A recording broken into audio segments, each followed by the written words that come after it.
Hi friends, welcome back to my channel. ಇವತ್ತು ನಾನು ಕುಂಬಳಕಾಯಿ ಸಂಡಿಗೆ ಮಾಡೋದನ್ನ ಮತ್ತೆ ತೋರಿಸ್ತಾ ಇದ್ದೀನಿ.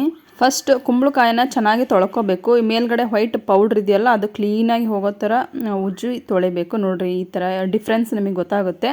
ತೊಳೆದೇ ಇರೋದಕ್ಕೂ ತೊಳೆದಿರೋದಕ್ಕೂ ಎಷ್ಟು ಡಿಫ್ರೆನ್ಸ್ ಇದೆ ಅಂಥೇಳಿ. ಈ ಥರ ಕ್ಲೀನಾಗಿ ವೈಟ್ ಪೌಡ್ರೆಲ್ಲ ಹೋಗೋವರೆಗೂ ಕ್ಲೀನಾಗಿ ತೊಳಿಬೇಕು. ಹಾಗೆ ನಾನು ಒಂದು 4 ಟೀ ಸ್ಪೂನಷ್ಟು ಸಬ್ಬಕ್ಕಿನ ರಾತ್ರಿ ನೆನೆಯೋದಕ್ಕೆ ಇಟ್ಟಿದ್ದೆ. ಸೊ ಅಷ್ಟು ಚೆನ್ನಾಗಿ ನೆನೆದಿದ್ದಾವೆ. ಈಗ ಅದನ್ನು ಎಲ್ಲ ಮಿಕ್ಸಿ ಜಾರಿಗೆ ಹಾಕಿ ನೈಸಾಗಿ ಈಗ ರುಬ್ಕೋಬೇಕು ಅದನ್ನು. ಇವಾಗ ಒಂದು ಕುಕ್ಕರ್ಗೆ 2 ಕಪ್ ರೈಸ್ ಹಾಕಿ ಸ್ಮೂತಾಗಿ ರೈಸ್ ಮಾಡ್ಕೋಬೇಕು. ಸೊ 2 ಕಪ್ ಅಕ್ಕಿ ಅಂತ ಹೇಳಿದ್ರೆ ಇದು ಒಂದು ಅರ್ಧ kg ಆಗುತ್ತೆ. ಜಾಸ್ತಿ ಹಾಕಿದ್ರೂ ಪರವಾಗಿಲ್ಲ, ಕಡಿಮೆ ಆಗಬಾರ್ದು. ಮೀಡಿಯಮ್ ಸೈಜ್ದು 2 ಕುಂಬಳಕಾಯಿ ಇದೆಯಲ್ಲ, ಸೊ ಅರ್ಧ kg ಅಕ್ಕಿ ನಾನಿಲ್ಲಿ ಹಾಕಿದ್ದೀನಿ. ಚೆನ್ನಾಗಿ ಒಂದು 4 ರಿಂದ 5 ಸರಿ ಚೆನ್ನಾಗಿ ತೊಳೆದು, ಮತ್ತು ನಾವಿವಾಗ ಮಿಕ್ಸಿ ಮಾಡಿ ಇಟ್ಕೊಂಡಿದ್ವಲ್ಲ ಸಬ್ಬಕ್ಕಿ, ಅದು ಕೂಡ ಹಾಕಿದ್ದೀನಿ. ಅದ್ರ ಜೊತೆಗೆ ಒಂದು ಸ್ವಲ್ಪ 2 ಟೇಬಲ್ ಸ್ಪೂನಷ್ಟು ಉಪ್ಪು ಕೂಡ ಹಾಕ್ತೀನಿ. ಇವಾಗ ಉಪ್ಪನ್ನ ಮತ್ತೆ ಆಮೇಲೆ ಕೂಡ ಹಾಕ್ಕೋಬೋದು. ನೋಡಿ, ಇವಾಗ ಸ್ವಲ್ಪ ಹಾಕ್ತೀನಿ. ಸ್ವಲ್ಪ ನೀರು ಜಾಸ್ತಿನ ಹಾಕಿ ಸ್ಮೂತಾಗಿ ಮಾಡ್ಕೋಬೇಕು ರೈಸು. ಅದು ಬೇಯೋ ಅಷ್ಟೊತ್ತಿಗೆ ನಾವಿಲ್ಲಿ ಮಸಾಲೆ ರೆಡಿ ಮಾಡ್ಕೊಳ್ಳೋಣ. ಒಂದು ಬೌಲಷ್ಟು ಕೊತ್ತಂಬರಿ ಕಾಳು ತೊಗೊಂಡಿದ್ದೀನಿ. ಅದರ ಅರ್ಧ ಜೀರಿಗೆ, ನಾವು ಎಷ್ಟು ಕೊತ್ತಂಬರಿ ಕಾಳು ತೊಗೋತೀವೋ ಅದರ ಅರ್ಧ ಭಾಗ ಜೀರಿಗೆ ತೊಗೋಬೇಕು. ಹಾಗೆ ಕೊತ್ತಂಬರಿ ಸೊಪ್ಪು ಮತ್ತು ಕರಿಬೇವು ಸೊಪ್ಪು ಕೂಡ ತೊಳೆದು ರೆಡಿ ಮಾಡಿ ಇಟ್ಕೊಂಡಿದ್ದೀನಿ. ಇವಾಗ ಫಸ್ಟ್ ಕೊತ್ತಂಬರಿ ಕಾಳು ಮತ್ತು ಜೀರಿಗೆನ ಅದನ್ನು ಸಪ್ರೇಟಾಗಿ ಹಾಕಿ ನೈಸಾಗಿ ಪೌಡ್ರ್ ಮಾಡ್ಕೋಬೇಕು. ಸೊ ಅದು ಪೌಡ್ರ್ ಮಾಡ್ಕೊಂಡಾದ್ಮೇಲೆ ಹಸಿಮೆಣಸಿಕಾಯಿ ತೆಗೆದು ನೀಟಾಗಿ ತೊಳೆದು ರೆಡಿ ಮಾಡಿ ಇಟ್ಕೊಂಡೀನಿ. ಇದು ಫುಲ್ ಖಾರ ಇದೆ, ಜಾಸ್ತಿ ಖಾರ ಇದೆ. ಹಾಗೆ ಇಲ್ಲಿ ಬೆಳ್ಳುಳ್ಳಿ ಹಾಕಬೇಕು. ನನ್ನ ಹತ್ರ ಬೆಳ್ಳುಳ್ಳಿ ಪೇಸ್ಟ್ ಇದೆ, ಸಪ್ರೇಟಾಗಿ ಬೆಳ್ಳುಳ್ಳಿದೆ ಪೇಸ್ಟ್ ಮಾಡಿದ್ದೀನಿ. ಸೊ ಅದನ್ನು ಕೂಡ ಇದಕ್ಕೆ ಹಾಕಿ ಇವಾಗ ನೈಸಾಗಿ ಎಲ್ಲ ಮಿಕ್ಸಿ ಮಾಡ್ಕೋಬೇಕು. ನಾನು ಬೆಳ್ಳುಳ್ಳಿ ಪೇಸ್ಟಿಗೆ ಶುಂಠಿ ಹಾಕಿಲ್ಲ. ಶುಂಠಿ ಹಾಕಬಾರ್ದು ಈ ಸಂಡಿಗೆಗೆ, ಬೆಳ್ಳುಳ್ಳಿ ಅಷ್ಟೇ ಹಾಕಬೇಕು.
ಸೊ ಇವಾಗ ಎಲ್ಲ ಹಾಕಿ ಮಿಕ್ಸಿ ಮಾಡಿದ್ದಾಯಿತು. ನೀವು ನೀರು ಕೂಡ ಹಾಕಿ ಮಿಕ್ಸಿ ಮಾಡ್ಬೋದು, ಏನಾಗಲ್ಲ.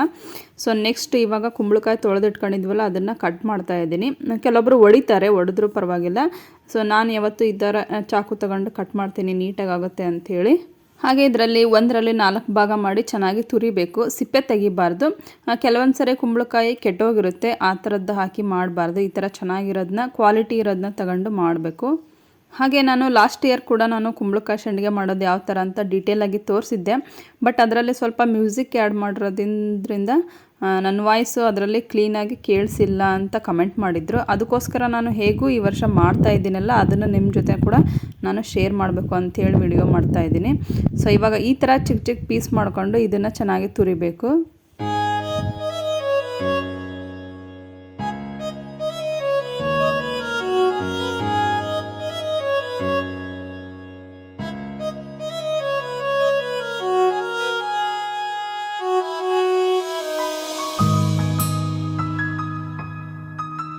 ಹಾಗೆ ಇವಾಗ ಇಲ್ಲಿ ರೈಸ್ ಕೂಡ ರೆಡಿ ಆಗಿದೆ. ಇದನ್ನು ನೋಡಿರಿ, ಈ ಥರ ಮುದ್ದೆ ಥರ ಸ್ಮೂತಾಗಿ ಮಾಡ್ಕೋಬೇಕು. ನೀರು ಸ್ವಲ್ಪ ಜಾಸ್ತಿ ಹಾಕಿ ಇದನ್ನು ಇವಾಗ ಚೆನ್ನಾಗಿ ಬಿಸಿ ಇರೋವಾಗಲೇ ಚೆನ್ನಾಗಿ ನಾದಬೇಕು ಈ ಥರ.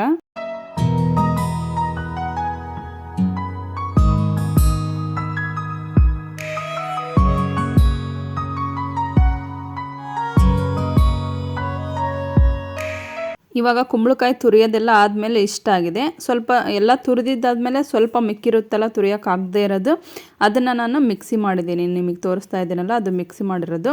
ಸೊ ಏನು ಬೀಜ ಕೂಡ ತೆಗ್ದಿಲ್ಲ ನಾನು, ಸಿಪ್ಪೆ ಕೂಡ ತೆಗ್ದಿಲ್ಲ, ಆ ಥರ ಎಲ್ಲ ತುರಿದಿದ್ದೀನಿ. ಇವಾಗ ರೈಸ್ ಎಲ್ಲ ರೆಡಿ ಆದಮೇಲೆ ನಾವು ಮಿಕ್ಸಿ ಮಾಡಿ ರೆಡಿ ಮಾಡಿ ಇಟ್ಕೊಂಡಿದ್ವಲ್ಲ ಅದನ್ನು ಕೂಡ ನಾನು ಇದಕ್ಕೆ ಹಾಕ್ತೀನಿ. ಸೊ ಇವಾಗ ಹಾಕಿ ಚೆನ್ನಾಗಿ ಮಿಕ್ಸ್ ಮಾಡಿ, ಮತ್ತು ಸ್ವಲ್ಪ ಉಪ್ಪೇನಾದರೂ ಕಡಿಮೆ ಆಗಿತ್ತು ಅಂತ ಹೇಳಿದ್ರೆ ಸೇರಿಸ್ಕೋಬೇಕು. ಹಾಗೆ ನಾನು ಕೂಡ ಇಲ್ಲಿ ಒಂದು 2 ಟೀ ಸ್ಪೂನಷ್ಟು ಪುಡಿ ಉಪ್ಪು ಹಾಕಿದ್ದೀನಿ, ಸ್ವಲ್ಪ ಕಡಿಮೆ ಆಗಿತ್ತು ಅಂಥೇಳಿ. ಹಾಗೆ 2 ಟೀ ಸ್ಪೂನಷ್ಟು ಅರಿಶಿನ ಪುಡಿ ಕೂಡ ಹಾಕ್ತಾಯಿದ್ದೀನಿ. ಸೊ ಇವಾಗ ಎಲ್ಲ ಹಾಕಿದ್ದಾಯಿತು, ಚೆನ್ನಾಗಿ ಮಿಕ್ಸ್ ಮಾಡಬೇಕು.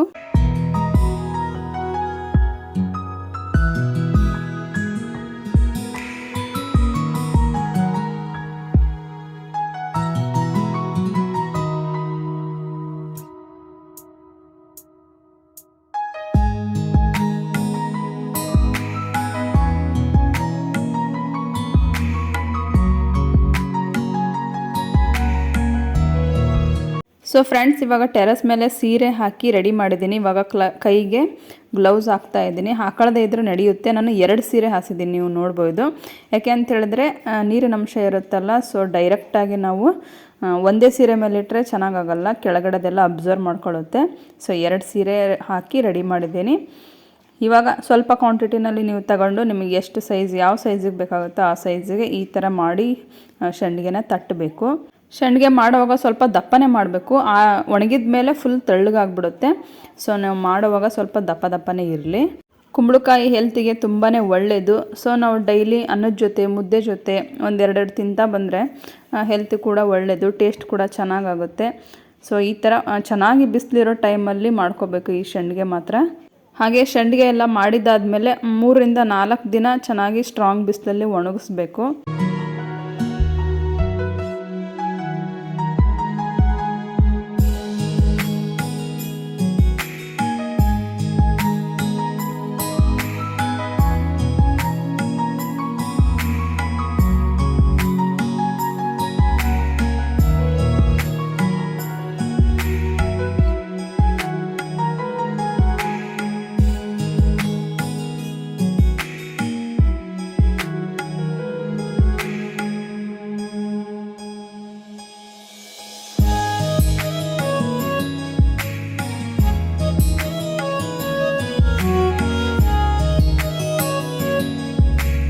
ಹಾಗೆ ನಾವು ಹಪ್ಪಳ, ಸಂಡಿಗೆ ಏನೇ ಮಾಡಲಿ ಈ ಥರ ಲಾಸ್ಟಲ್ಲಿ ಒಂದು ವೈಟ್ ಕಲರ್ ದಾರ ತಗೊಂಡು ಈ ಥರ ಅದ್ರ ಮೇಲ್ಗಡೆ ಎಲ್ಲ ಸುತ್ತ ಹಾಕಿದರೆ ಸೊ ಯಾವುದೇ ಕಾಗೆ, ಗುಬ್ಬೆ ಮತ್ತು ಪಾರಿವಾಳ ಇದ್ರ ಹತ್ರ ಕೂಡ ಬರಲ್ಲ.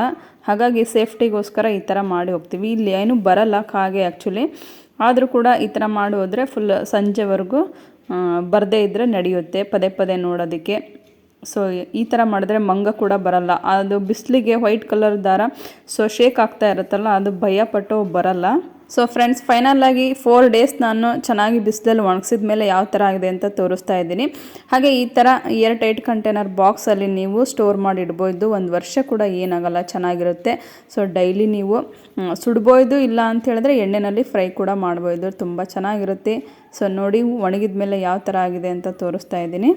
ಹಾಗೆ ನಿಮಗೆಲ್ಲ ವಿಡಿಯೋ ಇಷ್ಟ ಆಯಿತು ಅಂತ ಅನ್ಕೋತೀನಿ. ವಿಡಿಯೋ ಇಷ್ಟ ಆಗಿದ್ದರೆ ಲೈಕ್ ಮಾಡಿ, ಕಮೆಂಟ್ ಮಾಡಿ, ಶೇರ್ ಮಾಡಿ, ಹಾಗೆ ಮೇಯ್ನಾಗಿ ಸಬ್ಸ್ಕ್ರೈಬ್ ಮಾಡ್ಕೊಳ್ರಿ ಚಾನಲ್ನ ಅಂತ ಹೇಳ್ತಾ ನೆಕ್ಸ್ಟ್ ವಿಡಿಯೋದಲ್ಲಿ ಸಿಗ್ತೀನಿ. ಬಾಯ್.